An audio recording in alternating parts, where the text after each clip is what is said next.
бозии марказии даври шашуми чемпионати Тоҷикистон оид ба футбол миёни дастаҳои Лигаи Олӣ. Ин рақобати дастаҳои клуби марказии варзиши Артиш ва Хатлон ба ҳисоб мерафт.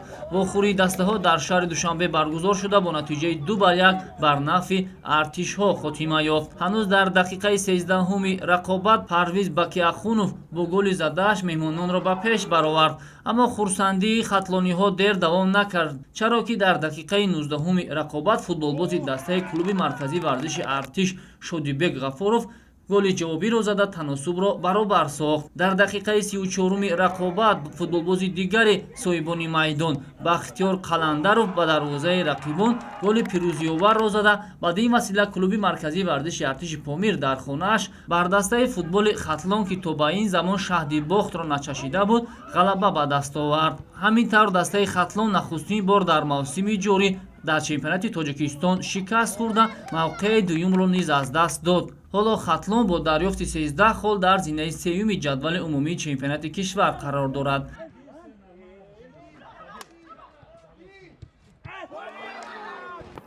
садрнишини ҷадвали умумии чемпионати Тоҷикистон дастаи Истиқлоли Душанбе бошад. дар даври шашуми мусобиқоти мазкур дарвозаи тими футболи Истаравшан Истаравшанро голборон намуд. бозии дастаҳои футболи Истиқлоли Душанбе ва Истаравшан дар варзишгоҳи марказии шаҳри Душанбе сурат гирифта, аз ҳайати дастаи ғолиб голҳоро Шериддин Бобуев, Алексей Ларин, Алишер Ҷалилов ду маротиба, Рустам Соиров, Воҳид Орасахедов, Манучер Ҷалилов ва Эҳсони Паншанбе ба самар расониданд. акнун баъди ин пирӯзӣ Истиқлол бо касби 16 хол дар садри ҷадвали Лигаи Олӣ мавқеашро бозам устувортар сохт. Истаравшан бошад 6 даври мусобиқа аст, ки ғалаба ба даст оварда наметавонад. Я не знаю, это проблема других команд. Мы как бы пытаемся играть в свою игру, пытаемся также строить тренировочный процесс, чтобы у нас получалось в атаке наигранные комбинации.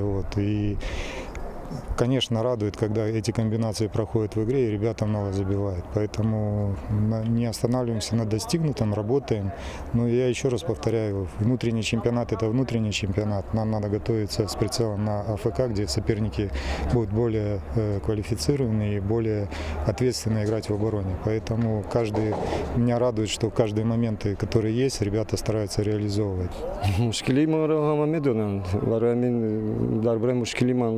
намезанаму мушкили мо ҳаст. Мушкили дар хати дарвозабон, дар хати ҳимоятгарон ҳаст мушкили. Барои ҳамин мушкили мо зиёд аст. Мо интизори бозингарои худамон ҳастем, ки аз Ӯзбекистон биёянд. дар даври шашуми чемпионати Тоҷикистон оид ба футбол миёни дастаҳои Лигаи Олӣ дастаи Регар Тадаст дар сафар бошгоҳи Локомотив Помирро шикаст дод. вохӯрии дастаҳо дар варзишгоҳи Нефтияник баргузор шуда бо ҳисоби 1-2 ба суди меҳмонон хатм шуд. футболбозони дастаи Регар Тадаст дар нафасҳои нахустини дидор ба задани гол мушарраф шуданд. муаллифи зарбаи ҳадафрас Ёқубҷон Ахмедов гардид. дар дақиқаи шашуми рақобат футболбозони дастаи Регар Тадаст аллакай голи дуюми худро ба самар расониданд. Доробҷон Эргашев аз як вазъияти мусоиди голзанӣ истифода карду тӯбро маротибаи дуюм вориди тури дарвозаи Шорух Қирғизбоев намуд. футболбозони дастаи Локомотив Помир дар пайти дуюми рақобат талош карданд ва ба задани як гол мушарраф шуданд. дар дақиқаи 79-уми дидор футболбози дастаи Локомотив Помир Ҳаким Ҳасанов баъди аз ҳайати захиравӣ ба майдон баромадан ба задани ин гол мушарраф шуд.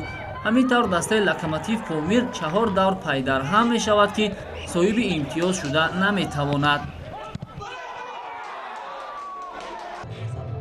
дар идомаи рақобатҳои даври шашуми чемпионати кишвар миёни дастаҳои Лигаи Олӣ дар варзишгоҳи марказии шаҳри Ваҳдат, ки дастаи Душанбе 83 пойтахти кишвар бозиҳои хонагии худро доир мекунад, тими Куктоши ноҳияи Рудакиро ба ҳузур пазируфт. дар ин нерӯсанҷӣ душанбегиҳо бо бартарии 1 гол бар шогирдони Раҳматулло Фузайлов даст боло гардиданд. пайти аввали нерӯсанҷӣ бо ҳуҷумҳои тарафайн оғоз гардида бошад ҳам, аммо футболбозони ноҳияи Рудакӣ лаҳзаҳои голзаниро хубтар истифода мекарданд. ҳамин буд, ки дар дақиқаи 38-уми нерӯсанҷӣ ҳамлавари ин даста Далер Ёдгоров бо як зарбаи қавии худ дастаашро ба пеш баровард. бо ҳамин ҳисоб дастаҳо ба танаффус баромаданд. дар қисми дуюм бозӣ ба кулли ранги дигар гирифт. футболбозони душанбе 83 бозии дифоъкоронаро пеша гирифта аз зидди ҳамлаҳо кор мегирифтанд. дар дақиқаи 71-уми пайти дуюм пас аз партофти кунҷи ҳамлавари асосии ин тим Элчибек Рашидбеков таносубро барқарор сохт. пирӯзиро бошад барои соҳибони майдон легионери ганнагӣ Идрис Амину таъмин сохт. ӯ дар дақиқаи 88 бо як зарбаи ҳадафрас дарвозабони рақиб Қурбоналӣ Бобоевро маҷбур сохт то тӯбро аз тури дарвозааш гирад. пас аз ин пирӯзӣ тими Душанбе 83 бо касби 7 имтиёз ба зинаи 8-уми ҷадвал баромад. Куктоши ноҳияи Рӯдакӣ 8 имтиёз дорад ва дар мақоми 5-ум мавқеъ гирифтааст. Хочу поздравить команду Душанбе 83 с победой. Молодцы ребята, волевая, играли с огромным желанием, но, к сожалению, у нас ничего не получилось. Вроде бы в первом тайме более-менее складывалось.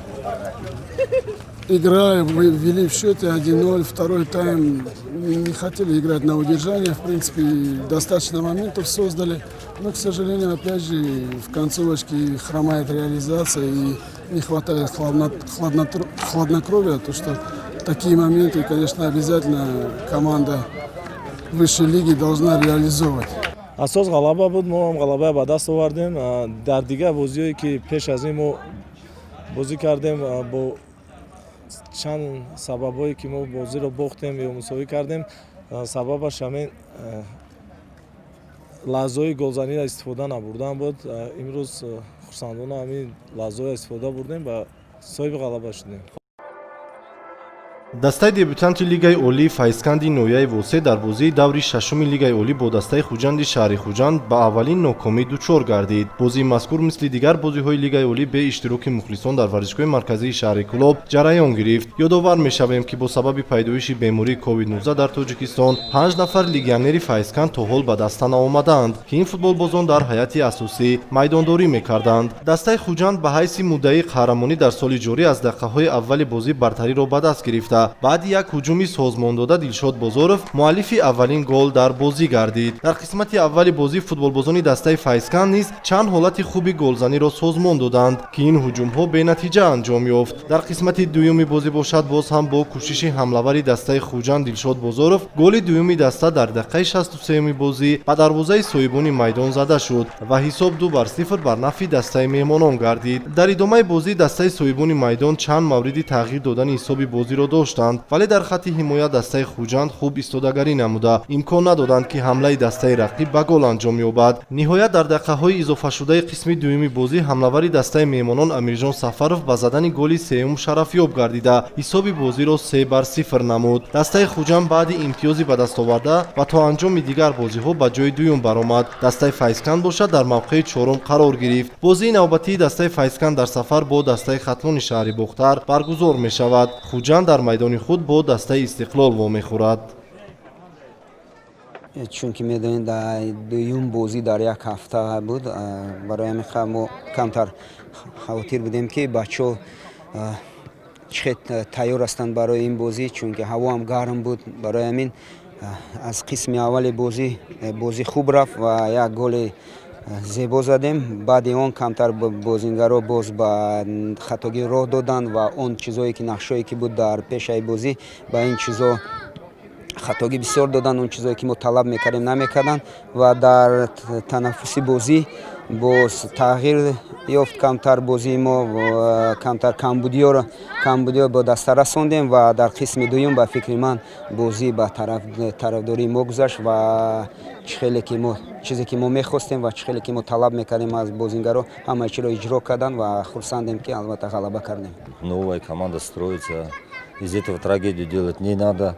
Единственный момент, что, как один раз Карпин сказал, лучше 3-0 проиграть в одной игре, чем 3 игры по 1-0. Ничего страшного, бывает.